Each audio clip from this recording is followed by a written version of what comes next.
Dear viewers अस्सलाम वालेकुम। Alchemist online की नई वीडियो में आप लोगों का वेलकम है। मैं उम्मीद करती हूँ खैर खैरियत से होंगे और इस विंटर सीज़न को एंजॉय कर रहे होंगे। जैसा कि आप लोगों ने थंबनेल पे देख लिया होगा कि आज की वीडियो आप लोगों के लिए साल 2024 का तोहफ़ा साबित होने जा रही है। यानी कि आज की वीडियो में आप लोगों के लिए मेरी तरफ से एक गिफ्ट है, ना सिर्फ उन बच्चों के लिए जो हार्ड वर्किंग है बल्कि उन बच्चों के लिए भी जो बहुत ज़्यादा स्लो लर्नर्स हैं, बहुत थोड़ी मेहनत कर पाते हैं, थोड़ा पढ़ पाते हैं लेकिन मार्क्स तो अच्छे लेना चाह रहे हैं। वो चाहते हैं कि मार्क्स हमारे भी अच्छे हैं, जैसे लाइक स्टूडेंट मेहनती स्टूडेंट होते हैं, उन दोनों स्टूडेंट्स के लिए ये वीडियो मेरी तरफ से गिफ्ट है। इसलिए इस वीडियो को पूरा देखना है आपने। हाँ जी, तो मेरे मासूम से मैट्रिक के स्टूडेंट्स, मुझे खूब अंदाज़ा है कि आप लोग बहुत परेशान होंगे क्योंकि पेपर में टाइम बहुत कम है, लेकिन आप लोगों ने अल्केमिस्ट ऑनलाइन को सब्सक्राइब किया हुआ है ना, तो यकीन माने आप लोगों की ये परेशानी आज की इस वीडियो देखने के बाद ख़त्म होने वाली है इंशाल्लाह। एग्ज़ाम का डर और ख़ौफ तो अपनी जगह, लेकिन प्यारे स्टूडेंट्स ये ख़ौफ भी आज आप लोगों का बहुत हद तक दूर हो जाएगा। और आप लोग जानते हैं कि आप लोगों की सहूलत के लिए अल्केमिस्ट ऑनलाइन के प्लेटफॉर्म पर मैंने इस साल की पेपर स्कीम तो ऑलरेडी अपलोड कर रखी है। बहुत सारी स्कीम्स आप लोगों ने नेट पर यूट्यूब पर देखी होंगी, ये कर लें वो कर लें, वहाँ से आएगा यहाँ से आएगा, लेकिन आज मैं प्रूफ के साथ ये साबित करूँगी कि जो स्कीम मैंने शेयर की है अपने चैनल पर वो बिल्कुल एग्जैक्ट है। और जो पेपर सेट होने जा रहा है, जो पेपर आपका कंडक्ट करने जा रहा है बोर्ड, वो तमाम बोर्ड्स, यहाँ पर मैं बोर्ड की बात करूँगी तो अब बोर्ड से मुराद तमाम बोर्ड्स, अब सिर्फ उसमें मुल्तान बोर्ड, लाहौर, फैसलाबाद नहीं बल्कि सारे पंजाब बोर्ड, जिनमें रावलपिंडी, मुल्तान, डेरा गाजी खान, बहावलपुर, सरगोदा, साहिवाल, लाहौर, फैसलाबाद, कोई बोर्ड रह भी गया हो तो इसमें मुल्तान, इसमें सारे जो बोर्ड्स हैं ना पंजाब के, उन सब का पेपर यहाँ पर शो होगा। और साथ ही साथ मैं आपको प्रूफ सिग्नेचर के साथ दिखाऊंगी कि जो पेपर मैं शेयर करने जा रही हूँ ये सब बोर्ड्स पर अप्लाई होगा और इसी तरह का पैटर्न, इसी तरह के क्वेश्चन, इसी तरह के जो आपका पेपर है वो सेट किया जाएगा। तो स्कीम की बात करते हैं। स्कीम मैंने अपलोड की हुई है, अब उसका लिंक मैं इस वीडियो में आप लोगों के जहन में जो सवाल पैदा होते हैं ना कि पेपर कहाँ से आएगा, कैसा होगा, ये जो 25% कंसेप्चुअल है इससे क्या मुराद है, और साथ ही साथ पेपर कैसे सेट किया जाएगा, कौन से चैप्टर की वेटेज ज़्यादा है, टाइप ऑफ स्टूडेंट्स को तैयारी किस तरह से करनी है, किस तरह से आप जो हार्ड वर्किंग स्टूडेंट है वो अच्छे मार्क्स ले सकते हैं और साथ ही साथ वीक स्टूडेंट्स भी किस तरह से अच्छे मार्क्स स्कोर कर सकते हैं। ये सारा ट्रिक, ये सारी चीज़ें बल्कि पेपर के साथ, क्वेश्चंस के साथ मैं आपको बताऊंगी इसी वीडियो में, इसलिए एंड तक बने रहना है। और एंड पर सबसे पहले हम केमिस्ट्री का पेपर डिस्कस करेंगे, जिसमें आपके पूरा पेपर मैं आपके साथ शेयर करूंगी जिस तरह से इंस्ट्रक्शंस दी गई हैं बोर्ड को, पेपर सेटर को, कि आपने इस तरह का पेपर सेट करना है। इसमें मैं आपको कंसेप्चुअल क्वेश्चन को बताऊंगी कि आपने किस तरह से सॉल्व करने, और एंड पर मैं आपको बाकी सारे सब्जेक्ट का भी पेपर शेयर करूंगी। इसीलिए आप अगर सिर्फ यही पेपर तैयार कर लेते हैं तो आप बहुत अच्छे बेस्ट मार्क्स स्कोर कर सकते हैं। इसलिए वीडियो को स्किप नहीं करना, एंड तक देखना है। केमिस्ट्री को डिटेल में डिस्कस कर लेते हैं और फिर बाकी सब्जेक्ट्स को मैं एंड पे शेयर कर दूंगी ताकि बाकी में भी आप लोगों की हेल्प हो सके। इन सवालात को अच्छी तरह से याद कर लें। आप लोगों से पूरी बुक नहीं ना पढ़ी जाती, तो आप ये 2 पेपर जो केमिस्ट्री के, जो मैं आप लोगों के साथ प्रूफ के साथ शेयर करने जा रही हूँ, इनको ज़रूर याद करें, इनको ज़रूर याद करें। मैं बार बार कह रही हूँ कि ये सवाल आप लोगों ने बिल्कुल भी स्किप नहीं करने। ये सवाल लाजमी याद कर लें। जो हार्ड वर्किंग स्टूडेंट है वो तो बाकी अपनी सारी तैयारी कर रहे होते हैं, उसमें ये चीज़ें ऐड कर लेंगे तो उससे उनकी हेल्प हो जाएंगी। और जो वीक स्टूडेंट्स हैं ना, जो वीक स्टूडेंट हैं, फिर कह रही हूँ वो बच्चे जो बहुत स्लो लर्नर्स होते हैं, ज़्यादा हार्ड वर्किंग नहीं होते हैं, उन्होंने क्या करना है कि उन्होंने यही 2 पेपर अच्छी तरह से तैयार कर लेने हैं और इनको माइंडसेट में रखते हुए अपनी तैयारी जो है कंप्लीट करनी है। इंशाल्लाह आप लोग बेस्ट मार्क्स स्कोर कर पाएंगे, लेकिन उसके लिए आप लोगों को मेहनत करनी पड़ेगी।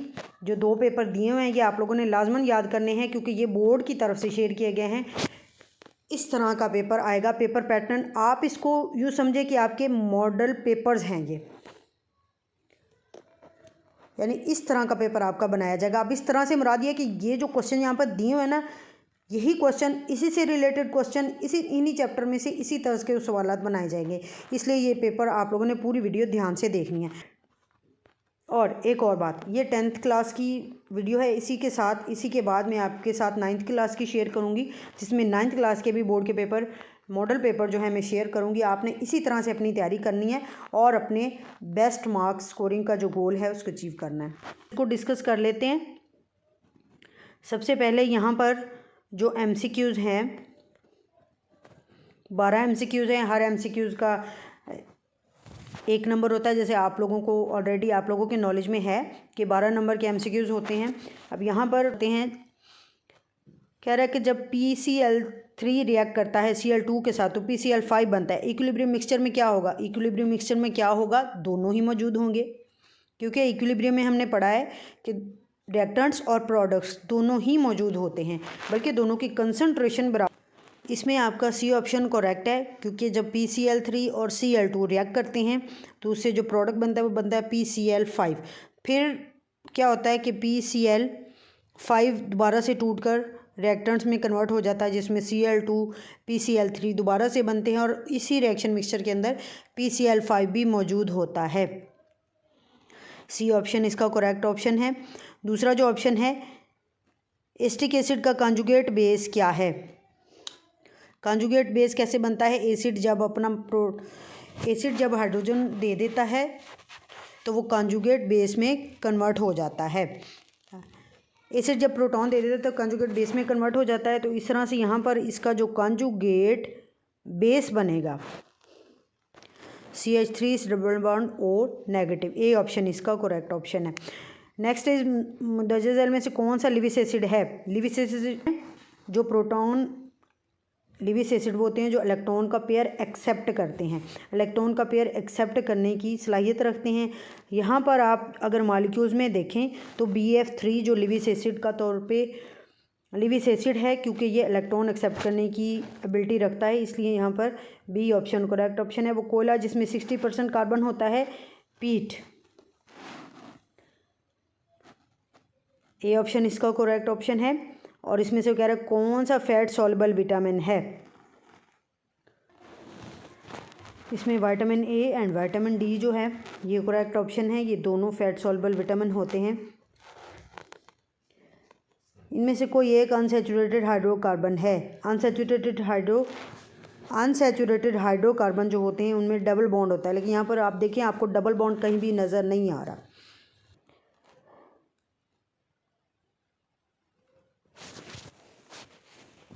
अल्कीन्स का जनरल फार्मूला ये होता है कि जितने कार्बन एटम होंगे मॉलिक्यूल के अंदर, हाइड्रोजन एटम उससे डबल होंगे। अगर ये बात आप जहन में रखते हैं तो आप सारे फार्मूलाज को देखें। यहाँ पर पहला जो आपका ऑप्शन है C5H12। अब ये 5 का डबल 10 होता है, लेकिन H12 है, इट मीन्स कि ये भी अल्कीन नहीं है। अब अनसेचुरेटेड हमने देखना है कि अल्कीन, अब जाहिर होगा तो एक ही ना, क्योंकि यहाँ पर हमने एक ऑप्शन को करेक्ट मानना है। यहाँ पर हम एक ही चीज़ देखेंगे। अब यहाँ पर जो आपका बी ऑप्शन है उसको देखते हैं। 2 कार्बन एटम है, हाइड्रोजन एटम इसे डबल नहीं है बल्कि कह लें कि ट्रिपल है, तो ये भी अल्कीन के फार्मूले पे फिट नहीं बैठता। लेकिन जब आप सी ऑप्शन देखते हैं कि कार्बन एटम 2 हैं और हाइड्रोजन 4 हैं, मीन्स के हाइड्रोजन का नंबर डबल है कार्बन एटम से। इस तरह से जो सी ऑप्शन है वो हमारा करेक्ट ऑप्शन माना जाता है, क्योंकि यहाँ पर हमने कार्बन एटम जितने लिए हैं हाइड्रोजन एटम उससे डबल हैं। यही फार्मूला रिप्रेजेंट करता है अल्कीन को, और अल्कीन क्या है? एक अनसैचुरेटेड हाइड्रोकार्बन है। ये वो सवाल है, ये वो क्वेश्चन है जो मैं आपको बता रही थी कि इस तरह से आपको कंसेप्चुअल आएंगे। अब आप देखें यहाँ पर उन्होंने बॉन्ड शो नहीं किया हुआ, तो आपको अनसैचुरेटेड का नॉलेज होगा तब ही आप इसको हल कर पाएंगे। साथ ही साथ आपको फार्मूला पता होगा तब ही आप इसको हल कर पाएंगे। ज़मीन की सतह के बिल्कुल ऊपर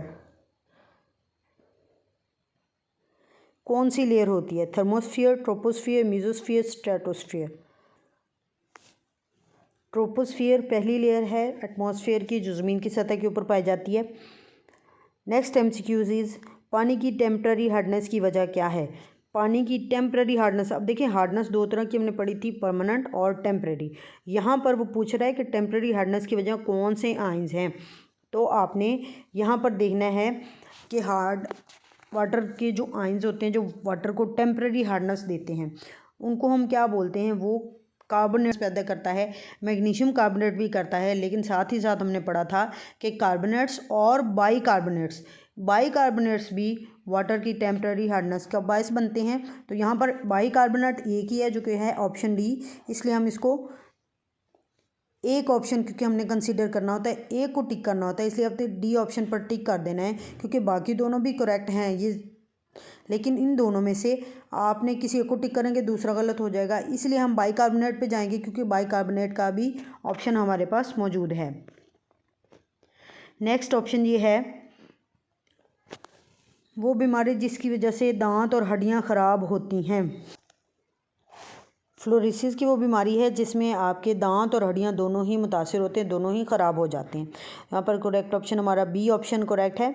इनमें से कौन हवा को आलूदा नहीं करता, यानी हमारी एयर को पोल्यूट करने में कौन जिम्मेदार नहीं है? Nitrogen, carbon monoxide, nitrogen dioxide, ये तीनों तरह के केमिकल पोल्यूट करते हैं एयर को, सिवाय ओजोन के। ओजोन पोल्यूट नहीं करता, इसलिए ए ऑप्शन हमने करेक्ट मानना है। ऑप्शन को समझना है, वो कह रहे आलूदा नहीं करता। आपने ये नहीं आलूदा को देख के टिक कर दिया, हाँ आलूदा कौन करता है, नाइट्रोजन टिक कर दिया, किसी ने कार्बन मोनोऑक्साइड टिक कर दिया, किसी ने नाइट्रोजन डाइऑक्साइड टिक कर दिया।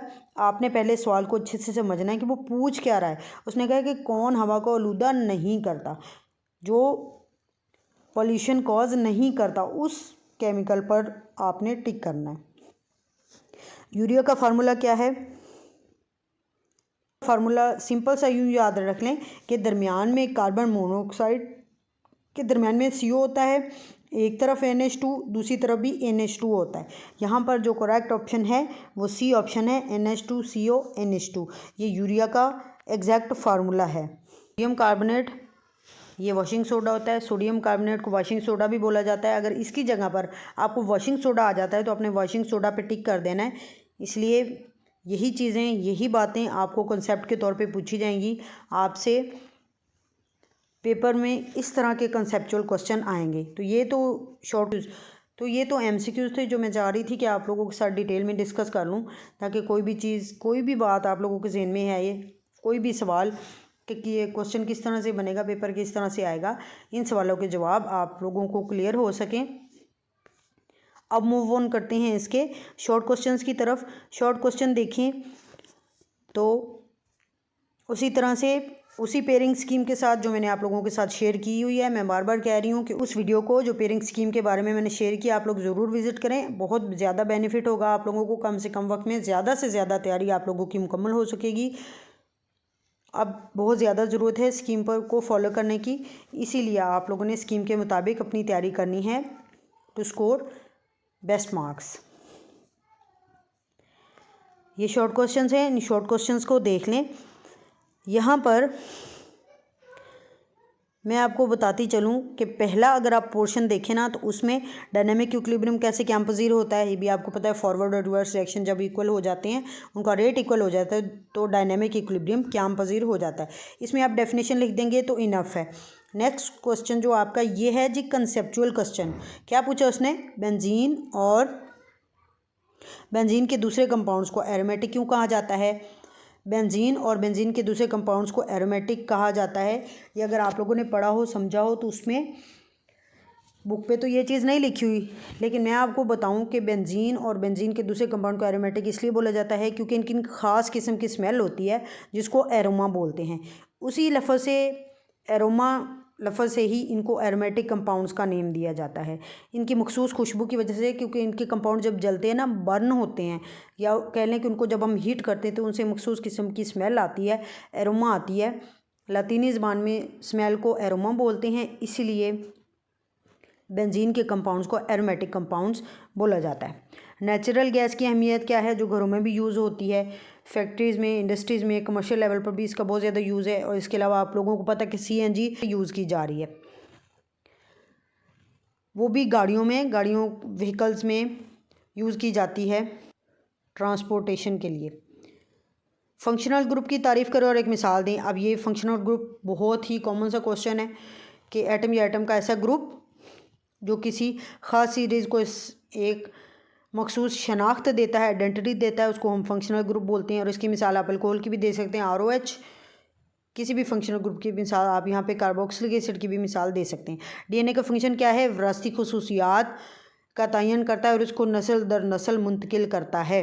दो एसिड के नाम लिखें जो फर्टिलाइज़र की तैयारी में इस्तेमाल होते हैं। कौन से जी? नाइट्रिक एसिड भी लिख सकते हैं, सल्फ्यूरिक एसिड और भी यूज़ होता है। नाइट्रिक एसिड नाइट्रोजन की फर्टिलाइज़र के लिए और इसके अलावा सल्फ्यूरिक एसिड भी यूज़ हो रहा होता है बाज़ फर्टिलाइजर्स की तैयारी के लिए। साल्ट्स की दो अहम खसूसियात, अब ये भी आ गया जी कंसेप्चुअल क्वेश्चन। साल्ट्स की खसूसियात क्या हैं जी? साल्ट्स आयनिक होते हैं, पहली खसूसियत। दूसरी खसूसियत, इनके मेल्टिंग और बॉइलिंग पॉइंट ज़्यादा होते हैं। नॉर्मल और बेसिक साल्ट्स की तारीफ़ करें। नॉर्मल साल्ट्स जो एसिड और बेस मिले और उससे साल्ट बन जाए उसको नॉर्मल साल्ट बोलते हैं। जो बेसिक साल्ट्स होते हैं उसके अंदर बेस के हाइड्रोक्सिल ग्रुप मौजूद होते हैं, कुछ ग्रुप रह जाते हैं अंदर। हाँ, अगर फ़र्क की मैं बात करूँ तो नॉर्मल साल्ट्स जो होते हैं इनकी न्यूट्रलाइजेशन तो होती है मुकम्मल, लेकिन बेसिक साल्ट जो होते हैं इनकी नामुकम्मल न्यूट्रलाइजेशन होती है और इसके अंदर हाइड्रोक्साइड आयंस मौजूद होते हैं। साल्ट के अंदर OH ग्रुप मौजूद होगा जिसकी वजह से इनको बेसिक साल्ट बोला जाता है। नेक्स्ट आपका है H+ लिविस आयन के तौर पे क्यों काम करता है? ये भी आ गया जी एक कंसेप्चुअल क्वेश्चन। हाँ जी, हाइड्रोजन आयन क्या होता है? अब इसके ऊपर पॉजिटिव चार्ज है ना, आप देख रहे हैं पॉजिटिव चार्ज होने की वजह से ये इलेक्ट्रॉन्स एक्सेप्ट कर लेता है, इलेक्ट्रॉन्स कबूल कर लेता है, इसलिए इसको लिविस एसिड बोला जाता है। पौधे कैसे कार्बोहाइड्रेट्स तैयार करते हैं बताएं जी? फोटोसिंथेसिस पढ़ते आ रहे हैं ना शुरू से, फोटोसिंथेसिस में पौधे ग्लूकोज बनाते हैं, लेकिन आपको पता होना चाहिए कि वो भी क्या है? कार्बोहाइड्रेट्स। तो पौधे कैसे फोटोसिंथेसिस के ज़रिए ग्लूकोज तैयार करते हैं और उस ग्लूकोज को हम कार्बोहाइड्रेट बोलते हैं। यही कार्बोहाइड्रेट हैं जो पौधों की खुराक है और इसी खुराक को हम भी इनडायरेक्टली पौधों से हासिल करते हैं। इसके साथ आपने फोटोसिंथेसिस का रिएक्शन भी लिख देना है। विटामिन की इकसाम बतानी है, दो तरह की इकसाम है, fat soluble, water soluble. Soft और हार्ड वाटर के दरमियान मुआवजा कीजिए, ये भी कॉन्सेप्चुअल क्वेश्चन आ गया। सॉफ्ट वाटर ऐसा पानी जो काबिल इस्तेमाल हो, पीने के लिए, इस्तेमाल के लिए, सफाई के लिए, जो पानी इस्तेमाल किया जा सके और ज़्यादा झाग बनाए और उससे हम सफाई का काम बआसानी ले सकें, उसको सॉफ्ट वाटर। और ऐसा पानी जो भारी पानी कहलाता है जिसको हार्ड वाटर बोलते हैं, इसमें ना तो झाग बनता है ना ये सफाई वगैरह के काम आता है और साथ ही साथ ये बहुत सारी बीमारियों का भी बायस बनता है, इसलिए ये भी इसका मुआवजा कर सकते हैं। साथ ही साथ आप बता सकते हैं कि सॉफ्ट वाटर के अंदर किसी भी किस्म के मेटेलिक आयंस मौजूद नहीं होते, लेकिन जो हार्ड वाटर होता है इसके अंदर कैल्शियम मैग्नीशियम के कार्बोनेट्स, बाइकार्बोनेट्स या क्लोराइड्स और सल्फेट्स मौजूद होते हैं। पानी में हार्डनेस की वजह क्या है? पानी में हार्डनेस की वजह कैल्शियम, अभी मैंने आपको बताया कि कैल्शियम और मैग्नीशियम के कार्बोनेट्स,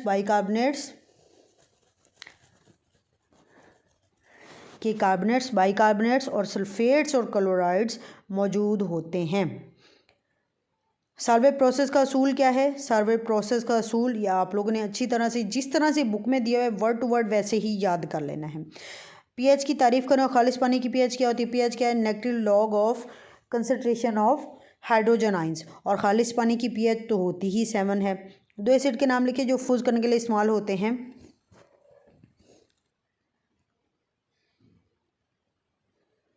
एक तो हो गया बेंजोइक एसिड और जो पैक्ड फूड को महफूज करने के लिए इस्तेमाल होता है, दूसरा जो उसमें नमी पैदा नहीं होने देता, और दूसरा जो एसिड है वो जी एसिटिक एसिड जो अचार वगैरह में हम डालते हैं ना, जिससे खुराक लंबे अरसे तक महफूज रहती है। एसिड रेन मिट्टी की एसिडिटी कैसे बढ़ा देती है? एसिड रेन जब मिट्टी पर पड़ेगी तो क्या होगा? उसमें जो एसिड रेडिकल होंगे वो मिट्टी की एसिडिटी में इजाफा कर देते हैं। यूरिया की तैयारी में अमोनिया को कैसे बनाया जाता है? साल्वे प्रोसेस में इसकी बताई हुई है। रिएक्शन आपने वो वाला रिएक्शन यहाँ पर लिख देना है। केरोसिन ऑयल के इस्तेमालात लिखें। कार्बन मोनोऑक्साइड और कार्बन डाइऑक्साइड के सोर्सेज, ये भी जो चैप्टर है वाला उसमें डिटेल से बताए हुए हैं। हवा के प्राइमरी और सेकेंडरी पॉल्यूटेंट्स का मुवाजना लिखना है यहाँ पर कि प्राइमरी पॉल्यूटेंट्स किसे बोलते हैं, सेकेंडरी किन्हें बोलते हैं। जो ऑक्साइड्स होते हैं नाइट्रोजन सल्फर के वो प्राइमरी होते हैं और जब वो हवा के में मौजूद पानी के साथ रिएक्ट करते हैं तो वो एसिड्स में कन्वर्ट हो जाते हैं जिनको सेकेंडरी पॉल्यूटेंट्स बोला जाता है और ये ज़्यादा हार्मफुल होते हैं। इसी की वजह से ज़मीन की एसिडिटी में इंक्रीज़ कर जाती है। ओजोन होल के बारे में आप क्या जानते हैं? ओजोन होल वो जगह जहाँ पर ज़मीन के ऊपर एटमॉस्फेयर में ओजोन की लेयर पतली हो चुकी है, उसको ओजोन होल बोलते हैं। वहाँ से ख़तरनाक शुआएँ अल्ट्रावायलेट लेयर ज़मीन तक पहुँच रही हैं और इसीलिए उसको ओजोन होल बोलते हैं। मीथेन की अहमियत के बारे में लिखे। मीथेन क्या है? कुदरती गैस में 85% मीथेन मौजूद है। तो आप इसकी अहमियत के बारे में जो मर्ज़ी लिखें। घरों में यूज़ होती है, इंडस्ट्रियल यूज़ होती है, कमर्शियल यूज़ होती है। बर्निंग प्रोसेस में इसकी हरारत बहुत ज़्यादा बेनिफिशियल होती है। कुकिंग में सीएनजी में इसका यूज़ हो रहा है। इसके अलावा फैक्ट्रीज़ के जो बॉयलर्स हैं उनको चलाने के लिए जब गैस यूज़ की जाती है उसमें भी मीथेन यूज़ हो रही होती है। इसलिए इसके बेनिफिट बहुत ज़्यादा हैं, जितने मर्जी आपको समझ में आप लिख सकते हैं। कोयला की क्लासिफिकेशन जिसमें पीट, लिग्नाइट, बिटुमिनस, एंथ्रासाइड ये सब कुछ मौजूद है। अब आएँ जी लॉन्ग क्वेश्चंस की तरफ। अब ये वो वाला पोर्शन है जिसमें आप लोगों को मैं अपनी स्कीम साबित करूँगी। आप लोगों को जो मैंने स्कीम शेयर की थी उसके मुताबिक ही ये पोर्शन बनाया गया। यहाँ पर पहला क्वेश्चन देखें, पानी में से आया है, और दूसरा क्वेश्चन फॉरवर्ड रिवर्स डायरेक्शन के दरमियान फ़र्क लिखें, ये वाला है। पानी की पोलैरिटी को चीज़ों को हल करने में क्या किरदार है? यहाँ पर आपने सिर्फ पानी की जो पोलैरिटी वाला टॉपिक है ना, जो वाटर चैप्टर के अंदर मौजूद है, सिर्फ वही वाला टॉपिक लिखना है। फॉरवर्ड और रिवर्स डायरेक्शन के दरमियान फ़र्क लिखने, ये एक टेबल मौजूद है आपकी बुक के ऊपर, वही वाला टेबल जस्ट आपने याद कर लेना है और इसको लिख देना, आपको फुल मार्क्स मिल जाएंगे इसके। ये पहला पोर्शन आपका पूरी स्कीम के मुताबिक है। 9 और 15 चैप्टर में से इसका आया है। अब दूसरा क्वेश्चन जो है आपका, यूरिया कैसे तैयार किया जाता है? फ्लो शीट डायग्राम के जरिए वजाहत करें। अब यहाँ पर आपने यूरिया की तैयारी लिखने के साथ साथ उसकी फ्लो शीट डायग्राम भी तैयार करनी है। फ्लो शीट डायग्राम बहुत ज़्यादा इंपॉर्टेंट है। जैसे मैंने आपको ऑर्गेनिक कंपाउंड के सोर्सेज के बारे में बताया था, तो उसमें फ़्लो शीट डायग्राम के साथ समझाया था। वजह यही थी कि फ़्लो शीट डायग्राम को बहुत ज़्यादा इस बार वेटेज दी जा रही है पेपर के कंसेप्चुअल होने की वजह से। फ्लो शीट डायग्राम आपने कोई भी मिस नहीं करनी, सारी याद करनी है। अल्कोहल की डिहाइड्रेशन और अल्कोहल हैलाइड की डिहाइड्रोहेलोजिनेशन, ये वो रिएक्शन है जो हाइड्रोकार्बन्स के अंदर मौजूद हैं। ये दूसरा क्वेश्चन भी इसी तरह से स्कीम के मुताबिक है। तीसरा क्वेश्चन देखें, लिविस एसिड और लिविस बेसिस, ये एसिड और बेस में से है। Fat solver, water solver, vitamin, ये भी बहुत इजी क्वेश्चन है। ये भी जो तीसरा क्वेश्चन है एसिड और बेस वाला, जो आपका चैप्टर है, चैप्टर नंबर 10 और 13 की पेयरिंग है। इसी तरह से स्कीम के मुताबिक ये पेपर आपको दिया जाएगा, स्कीम के मुताबिक ही ये पेपर आपको आएगा। इसलिए आपने इस पेपर को अच्छी तरह से याद कर लेना है। कम से कम इतना तो ज़रूर करें ना कि ये सारे सवाल आप याद कर लें। अजान हो ले फिर इसके बाद में कंटिन्यू। हाँ जी, तो जैसे मैंने आपको पहले बताया कि इसमें मैं 2 पेपर आप लोगों के साथ शेयर करूँगी। इसी में से आपका 30 to 50% पेपर आना है। इसलिए सारे सवाल को इनका स्क्रीनशॉट ले लें और इनको अच्छे तरह से याद कर लें। अगर किसी चीज़ में कोई कन्फ्यूजन है तो आप लोग ज़रूर कमेंट बॉक्स में पूछ सकते हैं, मैं उसका ज़रूर रिप्लाई करूँगी। कोई चीज़ समझ नहीं आती तो ज़रूर पूछा करें, उसका मैं आप लोगों को जवाब दूँगी। हर चीज़ क्लैरिफाई करने की पूरी कोशिश करूँगी। ये आपने MCQs का स्क्रीनशॉट ले लेना है। उसके बाद नेक्स्ट ये शॉर्ट क्वेश्चंस हैं उसी स्कीम के मुताबिक, उसी स्कीम के मुताबिक जो मैंने आप लोगों के साथ शेयर किए, ये सारे वही उसी तरह के क्वेश्चंस हैं।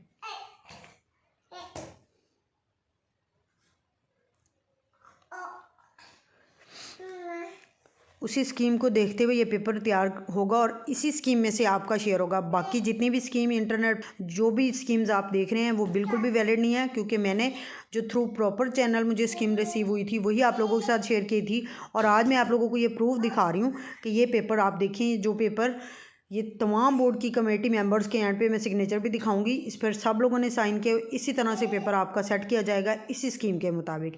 इसलिए इस पूरे पेपर को अच्छे से गौर से देख लें। यहाँ पर नीचे लॉन्ग क्वेश्चन देखें, ये भी बिल्कुल वैसे ही हैं, उसी स्कीम के मुताबिक हैं जो मैंने आप लोगों के साथ शेयर की थी, जिसमें मैंने आपको बताया था चैप्टर नंबर 9, 10, 12, 13, 15 एंड 16 ये वो चैप्टर हैं जिनमें से ये सारे लॉन्ग क्वेश्चन आने हैं। और इनकी पेयरिंग भी मैं आपको पहले बता चुकी हूँ, बहुत अच्छे तरह से समझा चुकी हूँ।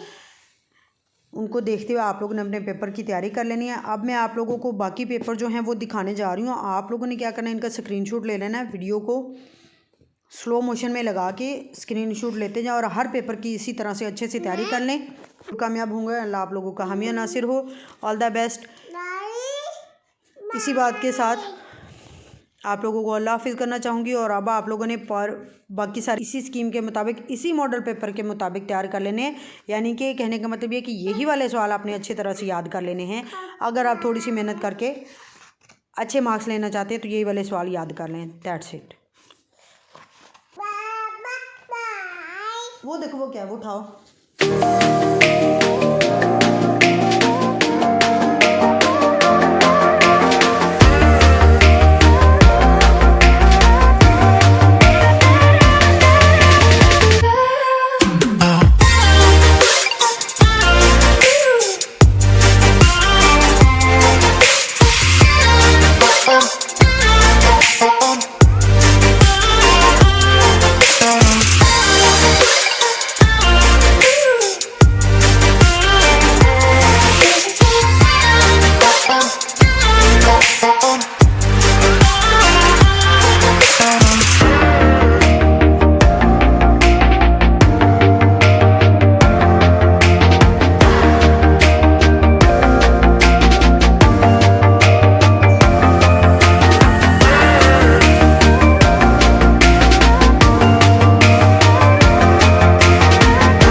पेपर है। इसी शेड्यूल, इसी पैटर्न के तहत यही इसी तरह का आप लोगों का पेपर बनाया जाएगा, इसलिए इसको अच्छी तरह से तैयार कर लें।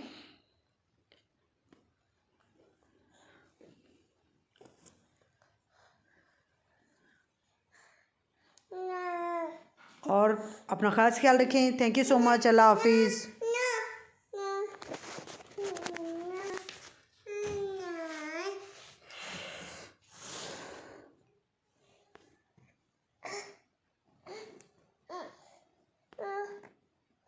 पर आई बटन में दे दूंगी, आपने इस स्कीम को जाकर देख लेना है ताकि आप लोग कम से कम वक्त में ज़्यादा से ज़्यादा सिलेबस को कवर करते हुए अच्छे मार्क्स स्कोर कर सकें।